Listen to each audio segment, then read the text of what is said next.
Okay, now we're ready for the inside tour, the inside nighttime tour. So this is our queen size bedroom. Go ahead and come in, honey. Don't let in the bugs. They say it's a queen bed. It is a real mattress, but the queen size sheets are just a little bit too big.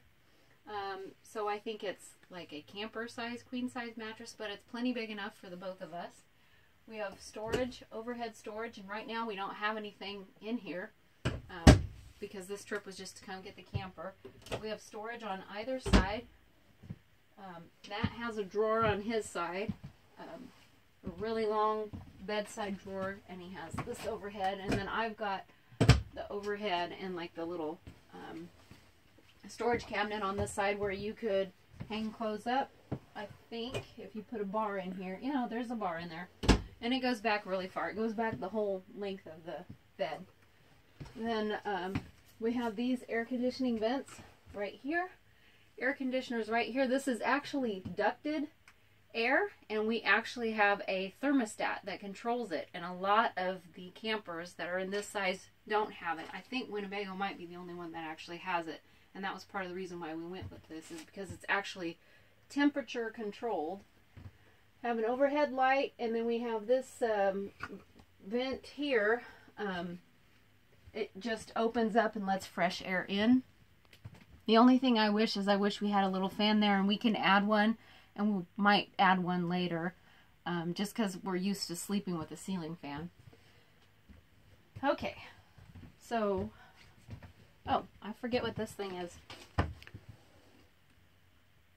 You have to tell Carbon me. monoxide detector. Okay, so we have a built-in carbon monoxide detector. We have a smoke detector. And then down here, wasn't this the propane? Propane. So this will go off if there's a propane leak. That goes off if we have a problem with carbon monoxide, and then of course the smoke detector. So we don't have a whole lot of counter space in here. But what we do have is covers so that we can use the counter space, use this as counter space. And we have a 3-burner gas stove when it's not in use. This, when you're using it, you fold it, it goes back here like that.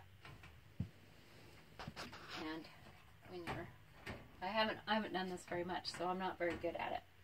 Matt might have to pull it down for me. Ah, there we go. When you are not using it, you have counter space. And it's worked out pretty well. We have storage here. Got our plates. Got storage here. And here. Big drawer down here for our coffee pot and pots and pans. It's all our cleaning supplies. Microwave. A real oven. Oh, we should probably not leave that in there. When we actually want to cook something. And the cooktop stove. The other thing that a lot of these Matt's making hand gestures at me. What? Oh yeah, and if for extra counter space, which we've already used this, you just go like that, and voila. And this is usually where we put our coffee maker. And that's the AC, which is way over here, or the thermostat part. I'm gonna just turn it up a little bit so it'll maybe kick off. But this is really cool. It's one of the things that we really liked about the Winnebago is the ducted air. You have a nice little window over the sink. Another thing that's really nice about the Winnebago is you really have a full kitchen as far as a full kitchen can go in a camper of this size. You have a pretty big refrigerator. How many cubic? 6. 6 cubic feet. Mm-hmm. So you have a refrigerator and a separate freezer. Most of the campers that are this small that can be towed by our vehicle have a refrigerator freezer combo that's about this size. So this is much better. Now you lose storage space, but for us, because We never eat out. We always take our food. We always cook. This is perfect for us. There's storage cabinets up here. And actually, this goes all the way to here, all the way across behind here, and all the way to here. So even though you can't see it all, that's all storage space. And we have another cabinet like that here. Oh, and a moth or something. Anyway, this goes all the way across here. So we have plenty of storage space there. And we have another storage thing that goes to, not quite all the way, but almost all the way back here. This couch, we went with this. There are some models that have a traditional dinette like you find in most campers, where you have the set table, the fixed table, and the 2 benches with storage underneath.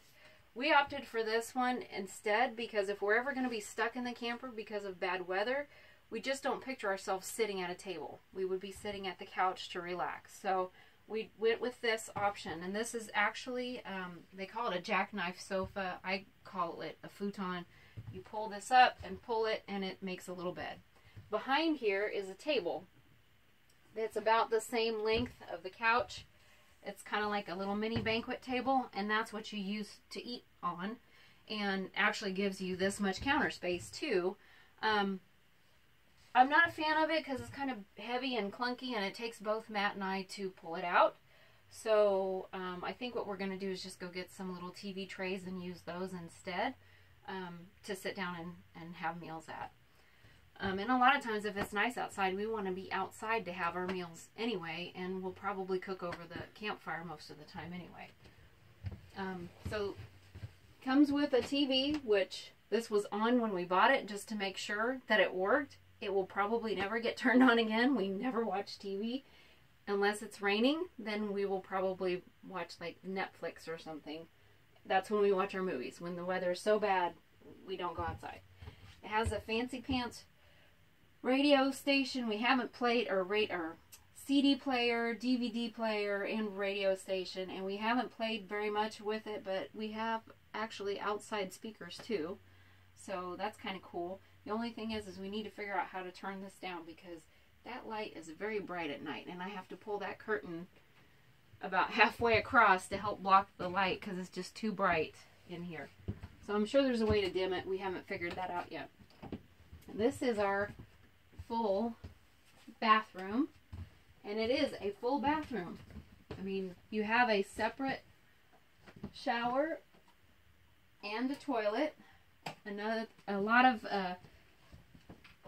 campers in this size have what they call what do they call it? Like an airplane bathroom. Wet bath. A wet bath, where basically your bathroom is like this size, and your bathroom's in there, and your shower's in there. So basically you get the toilet wet, everything gets wet.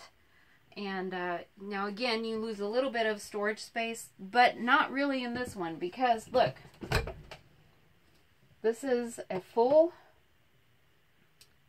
closet here. You got a closet here. Now you're competing with a little bit of the plumbing, but it doesn't take up too much space. You have another drawer down here that goes back, oh sorry honey, it goes back about the depth of the sink. And then you have your medicine cabinet. Now I have a short girl problem in here. If you look, when I look at myself, well, I guess if I stand back here, I have to be back here to look at myself in the mirror. If I go like this, well, it's actually better now. It's good you got your shoes on. That's right, I'm wearing my shoes. When I take off my shoes, the mirror comes up to about here or here on me. So, but that's okay, because usually when I'm camping, I don't get all dolled up or anything, and don't worry about it too much. The shower has an overhead skylight, which is nice. You take your shower and the sun's coming down on you. We have this vent in here for when Matt stinks it up. So we have this vent, and then here's the fan that I was talking about, that I wish we had one of these over the bed, but they're supposed to be easy to add if you want to add one. But this works really good. You know, when we stop to have lunch, we open up this vent and the other vent, and one of the windows or just the front door, and it really cools everything down. Keeps the air moving.